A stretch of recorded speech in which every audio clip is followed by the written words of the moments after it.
Pois bem, muito bom dia a todos aqueles que, com tanta generosidade, ao largo deste ano, se agregaram aqui a estas nossas reuniões semanais.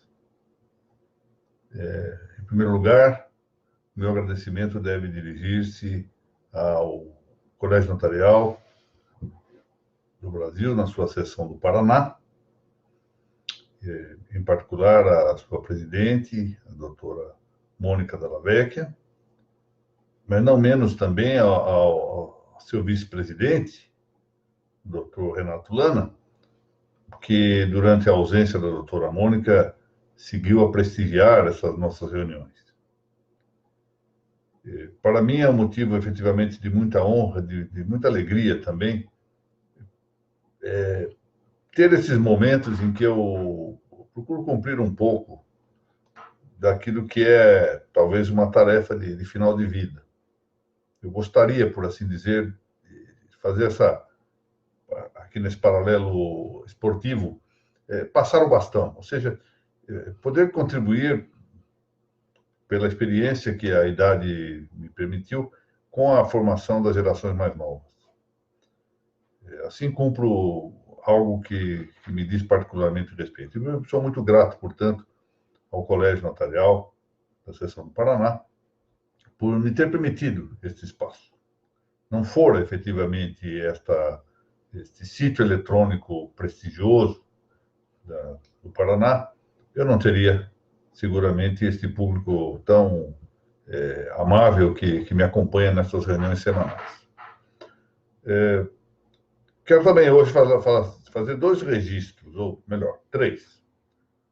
O primeiro é um registro em homenagem ao Colégio Notarial do Conselho Federal, que acaba de eleger uma nova gestão, tendo à frente a doutora Gisele Oliveira de Barros, que é tabeliã aqui em São Paulo, 23ª tabeliã de São Paulo, e com a qual eu tenho algum contato, não é o contato mais amplo que eu gostaria de ter pessoalmente, mas um contato sempre que me deixou uma impressão de muita seriedade, cortesia, educação, gravidade nos pronunciamentos desta tabeliã, que agora ascende com um grupo valioso de integrantes de sua junta diretiva, à presidência do Conselho Federal do Colégio Notarial do Brasil. Meus cumprimentos. Quero também agradecer muitíssimo à doutora Mônica Della Vecchia e também a doutora Mariana Herrera, pelo fato de que, com muita competência, hajam criado uma página no YouTube com a divisão das várias aulas que nós temos proferido ao longo do tempo. Isso vai facilitar o encontro dos temas para quem queira despender algum tempo em rever essas aulas ou suprir a ausência em alguma aula anterior. Então, agradeço e parabenizo mais uma vez a direção do Colégio Notarial do Brasil, da Seção do Paraná, e também esta valiosa doutora Mariana Herrera, que é, por assim dizer, o braço direito lá do colégio. Bom, e o terceiro registro é que esta é a derradeira aula deste ano. Não teremos aula na semana que vem, é já tradicional, e até isso eu faço também no registro sobre registro. A única semana do ano em que não há aula no registro sobre registro é exatamente a semana entre o Natal e o Ano Novo. Acho que é uma espécie de uma reverência que faço a estas datas. Mas, em particular, neste caso, eu queria consignar que estou com uma pequena inclinação. Então, não quero me comprometer com isso, mas estou com uma pequena inclinação de, na quinta-feira que vem, no horário das 10 horas, aparecer aqui para falar sobre algo livre. Ou seja, um tema livre, que não vai na sequência dos temas de que estamos cuidando, e que possa, talvez, ser uma reflexão sobre o momento extraordinário que representa o Natal. Isto vem a calhar porque eu nesta semana, verifiquei que em um canal de televisão TV fechada, há uma série de 24 horas de filmes sobre o Natal. E, para minha surpresa, eu tive vendo alguns desses episódios, aproveitando que estou em período de férias, e, para minha surpresa, não há praticamente menção ao nome de Jesus Cristo. Ou seja, o Natal virou uma coisa mais ou menos filantrópica. E não há dúvida de que, no plano da filantropia, ou seja, no plano natural, isto apresenta alguns méritos. Ninguém quer tirar o mérito do que seja um bom tratamento, tratamento cordial, tratamento filantrópico, a reunião de família, não é disso que se trata. Acontece que o Natal não é isto. Ou, pelo menos, não é só isto e nem principalmente isto. Então, eu estou um pouco inclinado a, na quinta-feira que vem, falar alguma coisa, conversarmos um pouco sobre a importância, não só do cristianismo, a importância de Cristo, o que isso representa para nós. Muito bom. Vamos prosseguir aqui com o nosso Notas sobre Notas, hoje tratando do tema, parte 15 do tema o notário e a moralidade pública. Vamos lá, mais uma vez, explicar isso, porque sempre a gente nova que aparece aqui no grupo, ou pode aparecer lá na frente, né? Deixa eu saudar alguns que já estão. Doutora Mônica, bom dia. Doutora Laura, bom dia. Doutora Rosângela Paiva, bom dia. Doutora Vivian, bom dia. Thaís Camate, bom dia. Está esperando lá o resultado, né, Thaís? Doutor Fausto Mota, bom dia. Doutor Pedro, como vai? Muito obrigado pela postagem, doutora Laura. Doutor Marcos Vinícius Canhedo Parra, bom dia. Bom, pode ser que alguém um dia vá ver esta aula isoladamente e não vai entender muito bem por que nós estamos falando de moralidade pública. E não cabe distinguir aquilo de que estamos cuidando, ou seja, a moral pública, de outro aspecto da moral, que é a moral profissional, a moral deontológica, como se diz, um pouco mal, contemporaneamente. Basicamente, o que nós estamos fazendo aqui é recuperar algo muito simples, mas que anda desconhecido. É interessante como é bastante provável que algumas pessoas, não por culpa própria, mas por culpa da decadência educacional que assolou o mundo inteiro e assola o Brasil, desconheça o tema do Tratado das Virtudes. E comece a ouvir falar de virtudes e não tem a menor ideia do que seja. E é interessante que boa parte dessas pessoas gostariam de ter sido ensinadas, gostariam de praticar essas condutas. O que são essas condutas, na verdade, reunidas no campo da moralidade pública? São o resultado de uma longa tradição. O que são as regras da moral, enfim? As regras da moral são apenas as regras da razão, voltadas à conduta. É só isso. É a reta razão para a boa conduta. E essas condutas são julgadas pela reta razão e são ensinadas ao longo do tempo. Elas vão se formando ao longo do tempo lições a respeito, reflexões a respeito. Surge o que se chama de moral reflexiva. Começamos a pensar um pouco sobre as condutas, sobre os comportamentos exigíveis, etc. E isso forma a moral.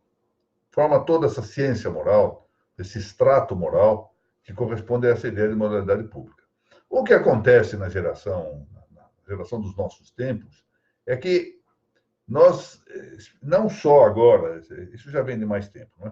Mas particularmente a partir da segunda metade do século XX, desconstruímos tudo isso. Ou seja, começamos a julgar tudo pelos interesses exclusivamente egoísticos, individuais, pessoais, personalísticos. Deixamos lá atrás todo o conjunto de conhecimentos, tudo aquilo que se formou em torno da ética, e acabamos nos atirando àquilo que já era uma tendência iniciada, por exemplo, muito antes, que José Pedro Galvão de Souza falava nos Devaneios de Rousseau, um autor dos nossos tempos também, o grande autor austríaco, o Otto Maria Capô, no primeiro dos seus livros, que foi escrito na primeira metade do século XX, já falava em que a psicanálise não era mais do que uma poesia, com uma parte verdadeira e uma parte falsa, como é próprio de toda a poesia. Ou seja, eram devaneios, sonhos. E nós nos atiramos, a partir da segunda metade do século XX, de maneira mais intensa, a esses sonhos. Fomos enganados por esses devaneios, por esses mitos, sonhos, etc. E hoje vivemos imersos neles. E não encontramos mais os caminhos que, de algum modo, parecem, nesse momento, aqui no Brasil, passar por um tempo muito favorável. Há um renascimento das discussões acerca do assunto. Mas nós somos, de uma maneira ou outra, mais ou menos contaminados pelo que foi os métodos gramscistas, pelos que foram os métodos gramscistas, ou seja, de Antônio Gramsci, pelo que foi a Escola de Frankfurt, pelo que foi o marcusianismo, e vamos formando aquilo que é hoje o politicamente correto, ou seja, o que interessa, sobretudo, às corporações globais. Caímos no campo do globalismo, que não tem nada a ver com globalização, pelo menos não diretamente tem a ver com globalização. E esse globalismo nos faz romper, desconstruir com a civilização ocidental, romper com a nossa tradição. É isso que se está a recuperar aqui ao Tratado da Moralidade Pública.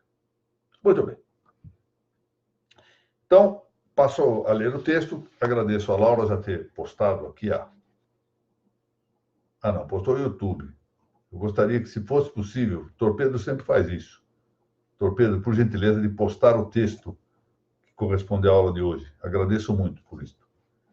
Façamos, então, um pequeno discurso, tornando a justificar nosso tema geral, que, assim temos insistido, não concerne a ética profissional do notário, o que eu acabei de dizer, mas a moral pública, que reclama a correspondência do bom notário. O vernáculo profissão, eu disse isso na aula anterior agora, semana passada, no tema da prudência, exatamente falei sobre esse conceito de profissão. Segundo alguns, a palavra profissão remonta ao latim proprio ore facio, ou seja, reconheço com minha própria boca. Próprio, ore boca, fácil, fácil. Reconheço com minha própria boca, faço com minha própria boca. Essa origem parece moldar-se ao que se deu no antigo recenseamento do Império Romano. Todos os homens do Império Romano, a partir de determinado tempo, deveriam dirigir-se às suas cidades de origem. E lá, eles teriam que pagar um denário de prata. O denário era uma moeda, né? Moeda que tinha uma representação da efígie de César. E com isso ele reconhecia, aquele que pagava esse tributo, a submissão a Roma. Era uma forma de haver um reconhecimento, um juramento simbólico de submissão a Roma. Então ele colocava a moeda sobre a cabeça. Com isso ele se professava, ou seja, fazia profissão ou declaração pública de fidelidade. E aí seguia o registro das pessoas do declarante e de sua família. E esse registro se fazia com indicação da condição familiar, da condição social, da condição política, da condição religiosa e da atividade econômica. Eu menciono no texto uma obra valiosíssima, Legenda Áurea, de Jacobus de Varaz, é um livro da Idade Média, em que ele cuida muito bem desse assunto. Com o passar do tempo, nas línguas românicas, que são aquelas línguas que se apresentam com forte influência do latim, são decadências do latim, né? Espanhol, romeno, castelhano, italiano, francês, o nosso português, de algum modo inglês. Nessas línguas românicas, nós vamos ter a mesma palavra, profissão, profession no castelhano, o italiano professione, francês profession, os vários termos, que também pode contar no romeno e em outras línguas, que derivam dessa palavra próprio ore fácil, desse conjunto de palavras, vão adquirindo um sentido trivial, corriqueiro, mais popular, e passam a significar só a ideia de ofício econômico. A profissão passa a ser algo que está ligado ao ofício econômico.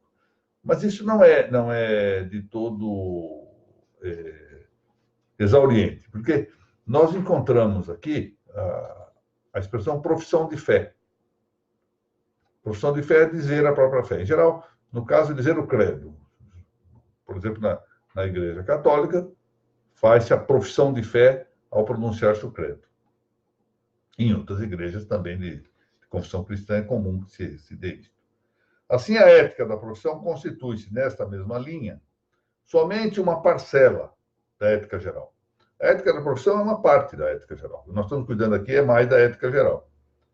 Ou seja, A ética da profissão é a parte que se refere à atividade habitual de um agente que, com a profissão, pondo-se a serviço do bem comum, provê as necessidades da vida, sejam necessidades próprias, deve alimentar-se, deve vestir-se, deve comprar livro para estudar, seja as da família.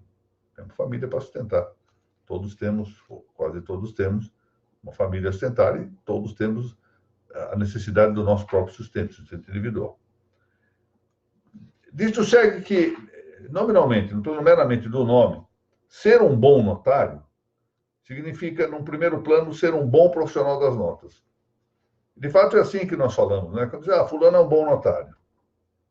Ou seja, significa que ele é competente, tem aptidão, exerce bem a sua função. A doutora Mônica é uma boa notária. A nossa estimada professora Isabela é uma boa notária. Thaís Castelo Branco, uma boa notária. Thaís Camate, uma boa notária. E vai por aí afora. Muito bem. É assim que nós falamos, né? Você usa os loquendi. Quando falamos em bom notário, estamos pensando na profissão, é verdade. Mas isso não é o mesmo que dizer que se trate de um notário bom. Na forma como nós falamos, em geral, quando nós dizemos um bom notário, nós temos um matiz distintivo em relação à expressão notário bom, mesmo no uso loquente. Em geral, o notário bom denota um notário cortês, cordial, essa é a linguagem normal, ou seja, aquilo que nós chamamos de bom de trato. Isso se passa em todas as profissões. No meu campo da magistratura, quando se fala num bom juiz, é um juiz que decide bem. É um juiz bom. Um juiz bom, você tem bondade no coração, ao menos filantropia, para não dizer caridade. Tá? Essa distinção é uma distinção de linguagem. Mas pode ir-se um pouco além. Porque o notário bom, verdadeiramente, agora tomando uma expressão um pouco no sentido mais ampliado, cumpre ou tende a satisfazer habitualmente, ou seja, por hábito, reiteradamente, de maneira uniforme, os supostos todos da ética geral. Não só os da sua própria função. Não basta ser um bom profissional. É necessário que ele seja uma boa pessoa. E para ser verdadeiramente uma boa pessoa, é preciso que ele cumpra o mais possível com os atos de todas as virtudes. Na prática, nenhum verdadeiro bom notário deixa também de ser um notário bom. No sentido de que seja alguém que trilha o caminho, um árduo caminho, como se sabe, das perfeições humanas, da realização o mais plena possível da natureza racional. Como é que nós vamos entender isto? Se nas artes produtivas, pensando assim num carpinteiro, num marceneiro, pode dar-se o caso de alguém exercer bem a produção e não ser uma boa pessoa, já nas artes liberais, isso não se dá com a mesma facilidade, por um motivo que eu vou adiante indicar. Nas artes liberais, como a realização da arte liberal é interna, ou seja, por exemplo, se busca a justiça se realiza internamente, embora ela possa ter um efeito posto no exterior, não é comum na prática que verdadeiramente um bom juiz não seja um juiz bom, um bom advogado não seja um advogado bom, um bom notário não seja um notário bom. Na prática é necessário um conjunto de virtudes. Ser verdadeiramente um bom notário, tal como de modo mais estendido, aqui que eu digo, ser um bom juiz, ser um bom advogado, ser um bom promotor público, um bom delegado, um bom registrador, ser um bom profissional em qualquer área que se pense, mas em particular nas artes liberais, exige a aquisição e a prática esforçada e contínua das virtudes todas, de todas elas, e não só das prescrições profissionais, de todas as virtudes, porque as virtudes são solidárias entre si. O grande autor contemporâneo, que foi Reginald Garrigou-Lagrange, comparava as virtudes às mãos, aos dedos das mãos. Não se pode verdadeiramente ter uma virtude ou ter várias virtudes deixando de ter uma, sem prejuízo do todo. Vocês abaixem um dedo e vejam como a mão se ressente da falta de um dedo. Olha, ela não tem a mesma movimentação. Então, ele comparava isso. Olha, as virtudes são solidárias entre si. Uma puxa a outra. e o detrimento de uma implica detrimento das outras. Dessa maneira, o notário, observando seus deveres estritamente profissionais, cumpre apenas uma parte daquilo que lhe é exigido para ser realmente um bom notário. Enfim, estudar o que lhe cabe e dedicar-se ao trabalho são somente uma parcela do que lhe incumbe na vida. As virtudes todas devem ser buscadas e não apenas as que se referem diretamente ao exercício destro da praxis notarial. E é assim que aquele pequeno tabelião de aldeia, essa expressão magnífica de Leon Daudet, de Alphonse Daudet, pai de Leon Daudet, um tabelião sem fama, um tabelião premido por necessidades ingentes para o sustento de sua família. Pode até ser, e é de fato em algumas situações, melhor notário do que muitos dos que granjearam fama e adquiriram grandes reservas materiais. Aquele pequenino lá, que vive no que nós chamamos normalmente de duas solidões. Muitas vezes aquela solidão convivencial. Você está isolado numa cidade pequena e poucos falam com ele, ele vive isoladamente, sem ter contato na comunidade. E aquilo que é a solidão, que é uma solidão mais aparente do que real, que é a solidão antropológica, em que ele não está sozinho, porque ele está no convívio com Deus.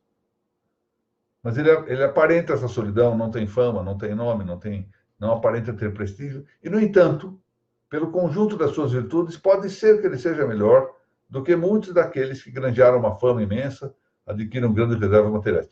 E, olhe, isso não é só em relação ao notário. É em relação a qualquer pessoa, em qualquer profissão.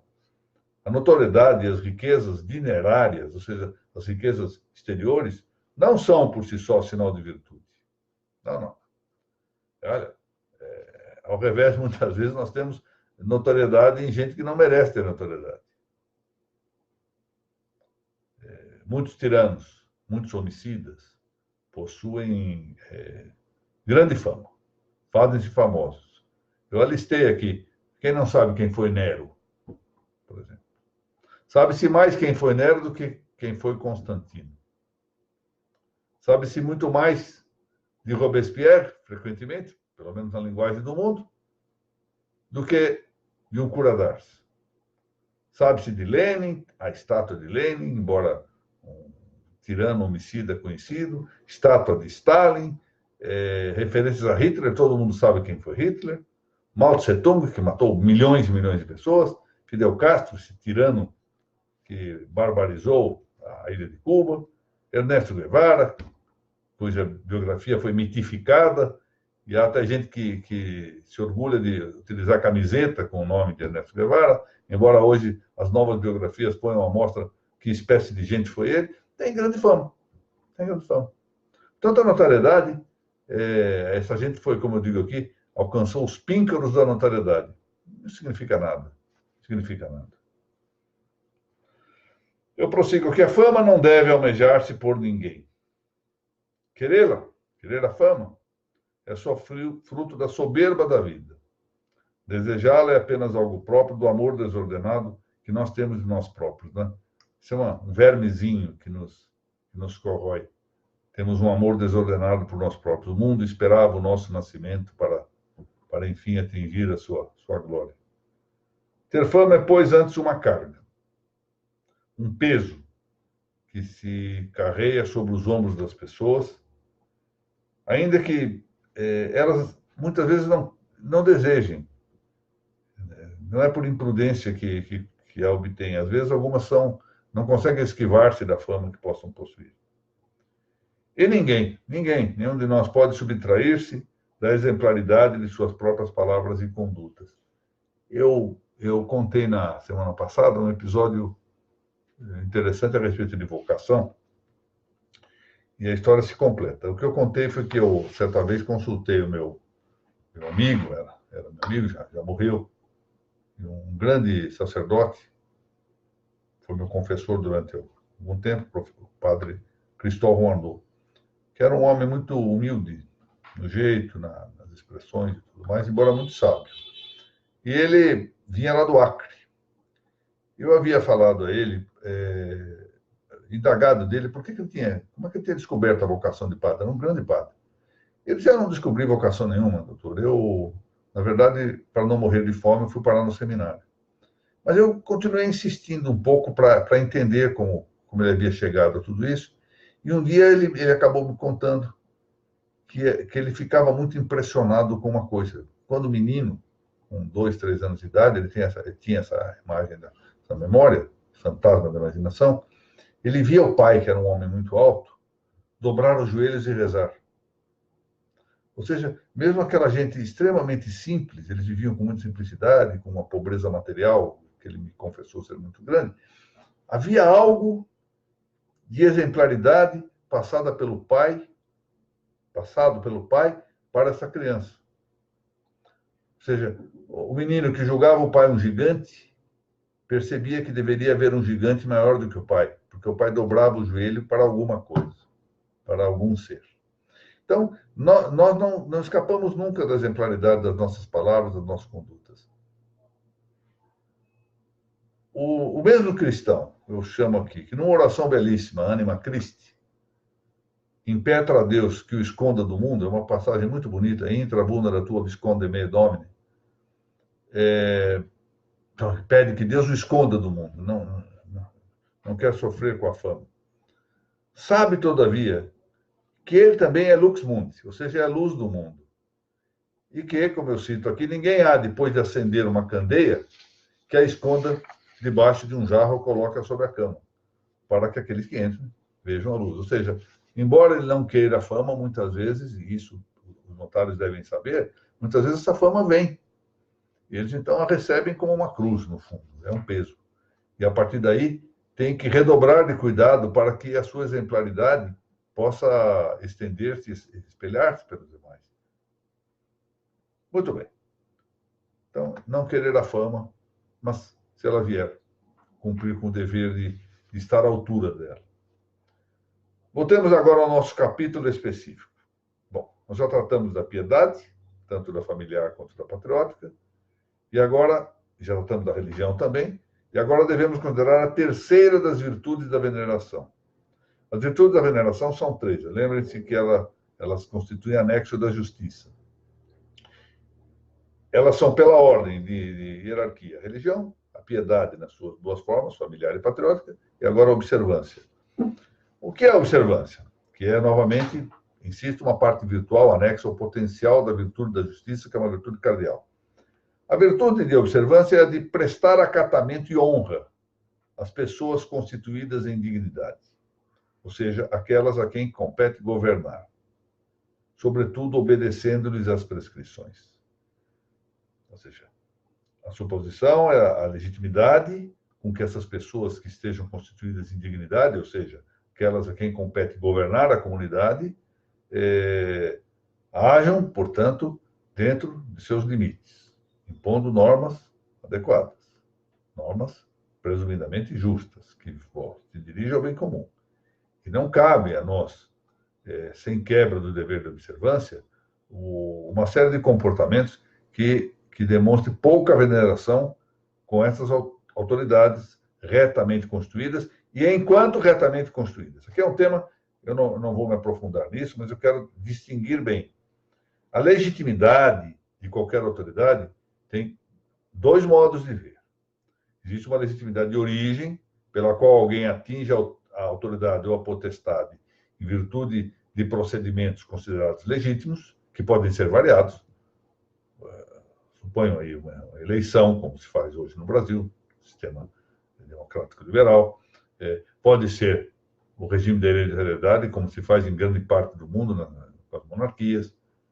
Pode ser um sistema de sorteio, como já houve tempos que se fez na Grécia, etc.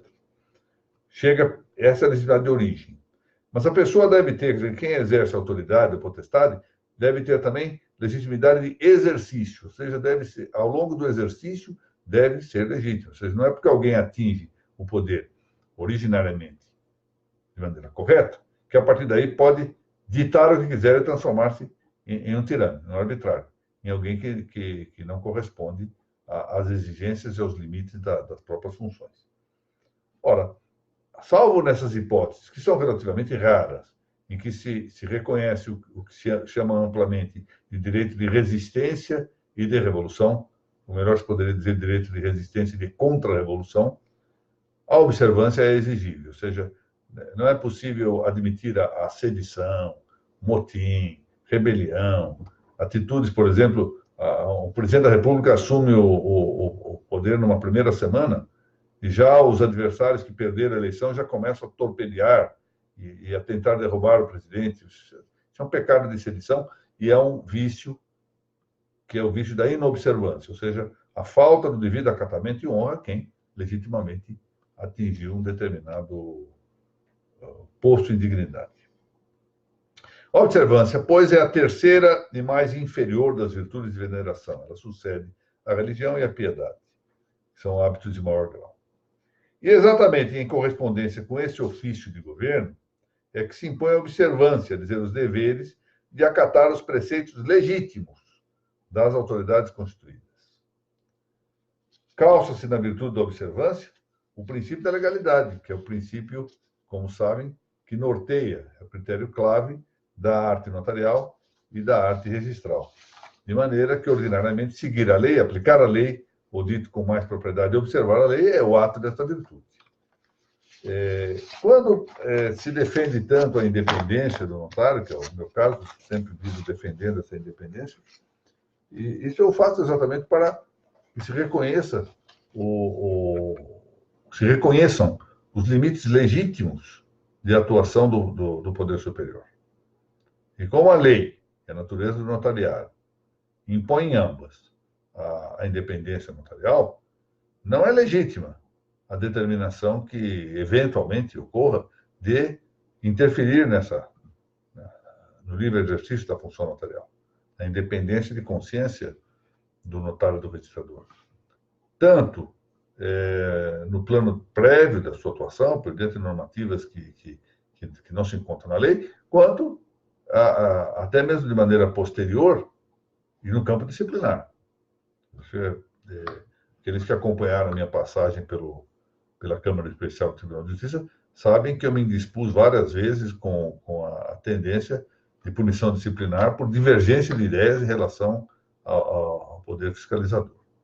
Ainda que eventualmente eu não concordasse com a solução adotada pelo notário, tanto que razoável, era preciso, eu poderia corrigi-la quanto ao mérito, mas não necessariamente levar a uma punição de caráter disciplinar. Muito bem. Bom, nós então terminamos hoje nosso ciclo anual de aulas, que é mérito evidente do Colégio Notarial do Paraná, naquilo que tem de mérito, e deficiência evidente de quem se esforça aqui por fazer o melhor possível, mas que possui notórias lacunas de formação, que não pode vencer de um dia para o outro. Essa parte, a culpa é minha.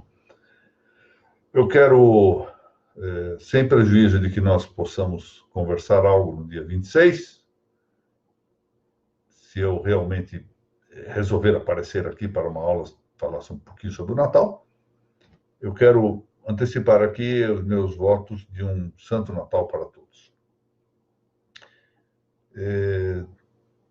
Que nós pensemos um pouco que a nossa finalidade última não é obter bens materiais. Muito bem, acho que nós devemos voltarmos a esses bens, porque eles são importantes para a nossa vida, ou seja, não convém que sejamos pródigos, a prodigalidade é um vício, mas também não convém que sejamos avaros, a avareza também é outro vício. Devemos ir em busca dos bens materiais para manter o nosso sustento, a nossa família, mas não é o fundamental. E muitas vezes é um entrave para o nosso próprio progresso, para o progresso da nossa alma, etc. Enfim, em resumo, não nos esqueçamos. Todos nós temos uma tarefa ingente, que sabe qual é? Salvar a nossa própria alma. Então, dediquemos-nos a pensar que em todas as coisas que devemos fazer, no notariado também, o objetivo final deve ser cumprir a vontade de Deus, dar glória a Deus. Quando nos dedicamos a isso nas nossas funções, seja a função do juiz, do advogado, do promotor, etc., as coisas se realizam muito bem. E saibam de uma coisa que a experiência de quase 70 anos de idade que eu estou, eu sei que eu pareço mais, né? Ninguém diga isso. A experiência que eu tenho ao longo dessas 7 décadas é que não adianta nada contrariar a vontade de Deus. A vontade de Deus se impõe de um jeito ou de outro. Portanto, não nos desgastemos em demasia com lamentos, com lamúrias, etc., porque mais dia, menos dia, a vontade de Deus se impõe e as coisas são como devem ser. Eu quero, mais uma vez, então, agradecer a todos aqui, os que participaram desse nosso encontro, o último encontro regular desse ano. Doutora Rafaela, já saudei vários, então vamos agora saudar alguns. Doutora Rafaela Sais Pedroso, doutora Carolina Alice Caiado, Fleury Neri, a doutora Thaís Castelo Branco, cuja importância para estas aulas não pode ser nunca diminuída, é realmente um dos pilares aqui dessa nossa tarefa. Doutora Fabiana Cristina Zampronha Martins, novamente o doutor Pedro Bragato, minha estimada doutora Margarete Maia, doutor Hilário Lula, doutora Maria Fernanda Meyer Dalmas, que vem sempre acompanhada da filhinha para assistir aula. Muito bem.